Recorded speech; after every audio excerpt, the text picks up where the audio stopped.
Halo semuanya, sawadee-krab, selamat datang kembali di segmen analisa. Dalam persidangan kasus Brigadir Joshua, ada salah satu data yang juga cukup menarik untuk kita analisa, adalah foto yang menunjukkan Brigadir Joshua masih hidup di hari kejadian di 8 Juli 2022. Ini adalah rekaman dari CCTV yang menunjukkan Brigadir Joshua memakai baju putih, kemudian berdiri di depan taman rumah dinas Verdi Sambo yang merupakan lokasi kejadian perkara atau tempat kejadian perkara. Ada beberapa kemungkinan yang memang dari awal kasus ini muncul tersiar terus menjadi perdebatan masyarakat internet. Salah satunya adalah motif ya, dugaan A, B, C, dan D itu memang sudah bermunculan. Tetapi dengan adanya foto ini, foto yang di CCTV-nya terlihat pukul 17:12:03 waktu Indonesia Barat, ini sudah mulai mengeliminir dari motif-motif yang kemungkinannya A, B, C, D. Ada satu yang sudah mulai harus tersingkirkan dari fakta ini. Kenapa ini mulai tersingkirkan? Itu adalah bagian yang pertama. Datanya dulu kita bahas. Yang kedua juga kita ketahui ada keterangan dari Ari Cahya atau Acai atau Black yang mengatakan bahwa dia sekitar jam 17.30 waktu Indonesia Barat itu sudah menuju ke rumah Verdi Sambo yang dia pikir pada saat dia ditelepon oleh Verdi Sambo untuk datang ke rumah tanpa bertanya ada apa dan sebagainya. Siap komandan, siap jenderal, langsung datang. Dia berpikir saat itu rumahnya adalah yang berada di rumah Bangka di Kemang. Tetapi ternyata setelah di cross check rumahnya adalah yang di rumah dinas di Jakarta Selatan tersebut itu jam 17.30. Berangkatnya, artinya nelponnya mungkin dengan perintah yang begitu cepat, mungkin hanya 1 menit atau sampai 5 menit sebelumnya, itu adalah possibility bahkan sampai 10 menit sebelumnya. Tetapi kita bandingkan jaraknya teman-teman. Jarak di CCTV ini yang terekam pada saat Brigadir Joshua memakai baju putih di depan rumah dinas tersebut, 17.12. Kemudian Verdi Sambo menelpon Acai untuk datang ke rumah dinas tersebut, let's say jam 17.29 atau jam 17.30 deh, langsung otomatis datang. Itu kan kalau aku hitung-hitung jaraknya kotornya paling ya sekitar 17 menit. Itu jarak kotor aja, belum jalan kaki, belum semuanya, belum nelpon. Let's say itu adalah hanya 10 menit aja. Nah, yang menjadi pertanyaan apa Anjas? Ini pertanyaannya kan selama ini kita, masyarakat banyak juga yang menduga bahwa ada dugaan motif yang paling banyak awal-awal dibicarakan oleh masyarakat internet dan juga media massa. Ada dugaan bahwa Verdi Sambo itu memergoki Putri Chandrawati dan juga Brigadir Joshua sedang melakukan hal-hal yang nggak benar. Isunya adalah mengenai perselingkuhan. Tetapi dengan data ini sudah mulai mengeliminir bagian itu. Walaupun kita ketahui ya memang yang tentang pelecehan di rumah dinas tersebut sudah dianulir, tetapi bukan tentang pelecehan, tetapi tentang dugaan perselingkuhan tersebut. Ternyata kalau dengan data ini, jika seandainya ini adalah valid, confirm yang ditunjukkan dalam persidangan, artinya 17.12 Brigadir Joshua di luar rumah dinas dan Verdi Sambo artinya juga sudah berada di dalam rumah tersebut. Apakah ini mengindikasikan bahwa tidak ada peristiwa perselingkuhan yang ada di rumah dinas tersebut? Karena jujur teman-teman, jarak bersih aku tangkap ya dari terakhir kali terlihat Brigadir Joshua dengan Acai di telepon itu kan jaraknya hanya sekitar 17 menit. Itu jarak kotor, mungkin hanya 7 menit sebenarnya dengan macam-macam kegiatan di situ. Itu kan mana sempet ya terjadi hal-hal seperti itu. Adalah hal yang aneh sekali. Aku lihat sih di sini Brigadir Joshua kan berdiri di depan taman, baju putih. Kemudian ini adalah CCTV yang membuat Arif Rahman itu gemetar beserta Hendra Kurniawan dan yang lainnya. Apa yang terjadi sebenarnya? Terus juga yang lebih mencengangkan lagi, kalau kita berpikir bahwa pada saat Acai ditelepon itu jaraknya sangat dekat sekali dengan waktu kematian, bukan waktu kematian, waktu terlihat terakhir kali Brigadir Joshua. Yang lebih mencengangkan lagi adalah Acai mengatakan pada saat dia datang di rumah Verdi Sambo, di rumah dinas tersebut, yang let's say itu mungkin sekitar jam 6 sore, ternyata sudah ada 4 atau 5 orang anggota Polri yang berasal dari Provos dan juga Satreskrim sudah di sana. Ada apa ini? Jaraknya 17.12, nelponnya 17.30 let's say. Dalam waktu hanya 10-an menit, kok sudah banyak sekali peristiwa di sana. Dan Brigadir Joshua juga posisinya sedang di luar.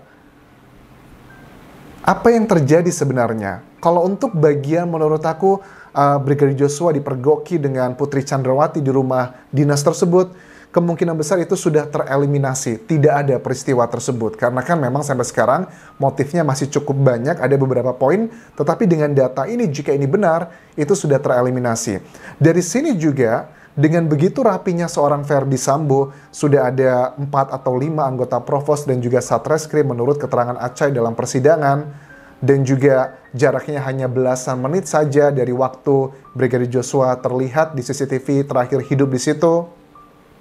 Itu artinya adalah mengindikasikan rencana yang sangat matang sudah terjadi di sini. Bahkan juga dalam keterangan JPU, Jaksa Penuntut Umum, di surat dakwaannya, diketahui Putri Chandrawati juga termasuk orang yang terlibat dalam merencanakan pembunuhan ini. Tetapi juga adalah hal yang janggal pada saat aku melihat keterangan Reza, adik dari Brigadir Joshua, dalam tayangan Rossi yang menceritakan bahwa begitu dekatnya dia dengan Putri Chandrawati. Bahkan Reza itu dibantu oleh Putri Chandrawati untuk melakukan mutasi ke Jambi yang merupakan permintaan dari abangnya, Brigadir Joshua, agar Reza ini bisa menjaga orang tuanya di Jambi.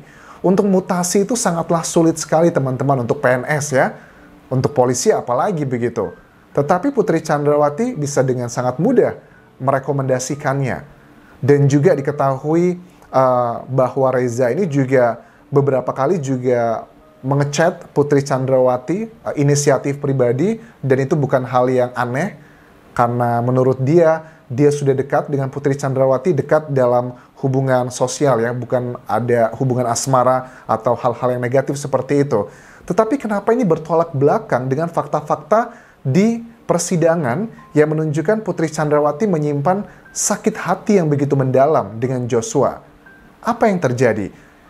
Apalagi Brigadir Joshua juga selalu diklaim oleh Putri Chandrawati dia dilecehkan di Magelang tersebut, yang notabene tidak ada. Ya ada sih alat bukti, karena alat bukti itu adalah keterangan saksi, juga bisa menjadi alat bukti, tetapi kan konteksnya saksinya ini saksi yang cukup dipertanyakan kredibilitasnya, apakah dia beneran mengalami pelecehan atau tidak, karena secara data-data ataupun juga logika berpikir yang dilakukan oleh Putri Chandrawati itu sangat bertolak belakang dengan korban pelecehan seksual pada umumnya. Misalnya apa? Misalnya pada saat dia di depan Makobrimob pertama kali, dia menjenguk suaminya, ditahan di situ. Dia muncul ke media massa memperkenalkan diri. Kemudian juga dia memanggil yang lebih dekat lagi, dikatakan bahwa dia memang memanggil Brigadir Joshua setelah terjadi pelecehan tersebut untuk masuk ke dalam kamar, ngobrol 4 mata. Bagian itu aja, itu sudah sangat tidak masuk akal. Memang kan yang sekarang ini sedang dilakukan dari kedua belah pihak. Pihak pertama adalah JPU, yang memang mewakili dari keluarga korban. Yang kedua adalah penasehat hukum atau tim kuasa hukum dari terdakwa. Ini kan berusaha memunculkan logika, data-data, fakta-fakta untuk meyakinkan Yang Mulia Hakim. Nah, harusnya sih Yang Mulia Hakim dengan Putri Chandrawati mengakui bahwa dia memanggil Brigadir Joshua untuk ngobrol 4 mata dengan mengatakan, saya maafkan kamu tapi kamu harus resign.